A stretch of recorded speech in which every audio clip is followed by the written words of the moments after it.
Ég var persónulega bara mjög hrifinn af þessari sýningu. Ég verð bara að segja þess. En þetta er alltaf mjög svona ögrandi sýning og veist, er alveg gjörsamlega þenja formið til hins ítrasta og mér finnst gaman svona hvernig mér finnst alltaf gaman þegar leikurinn með nýtt svona mikið eins og var gert í þessu stykki.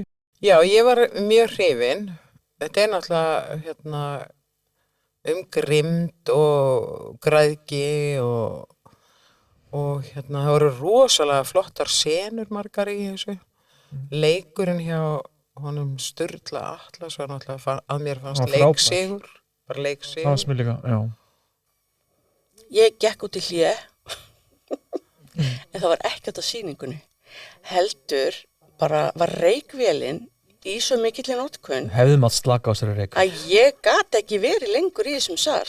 Og það satt fólkarnir kringum mig og bara með klúta og allt fyrir vitunum. Og ég veit ekki hvort að það var meiningin, sko. En þetta er hreinlega heilsuspillandi fyrir fólk, sko. Og ég fæ kannski einhvern tímann að smykla mér inn í hléi sem maður gerði í bíó í gamla daga. Þá sjá sig í partinn. Ég er bara með stundglerugu. Já, en það lá við, sko. Þetta var svolítið mikið. Gasgrímu.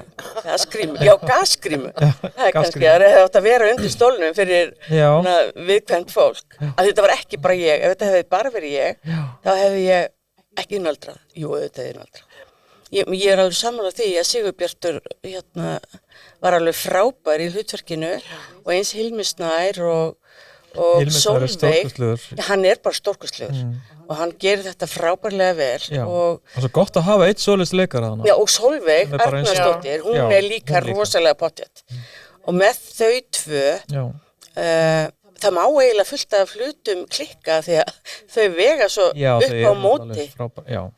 En allavega, þá ég var svolítið hrifin af því að þetta hafði verið unnið af konu eða stelpu sem er, þú veist, miklu yngri en ég og sem er svona, hún hefur hátt og er alveg örugg í því sem hún er að gera. Já, sem að fjallar svona blóðhefndi, svona kallaveldir. Já. Og hún gerir honum Sigurbjarti bara hún gerir hana stjörnu, sko, í leiklist. Myndi ekki segja það? Jú, mér fannst það. Hann er náttúrulega bara rosalegur. Hann er svo flottur í þessu. Þetta er svolítið þeirra verk, sko. Já. Og já, ok, til hamingju Borgarleikhús, má einhvern tímann mæti í hlið.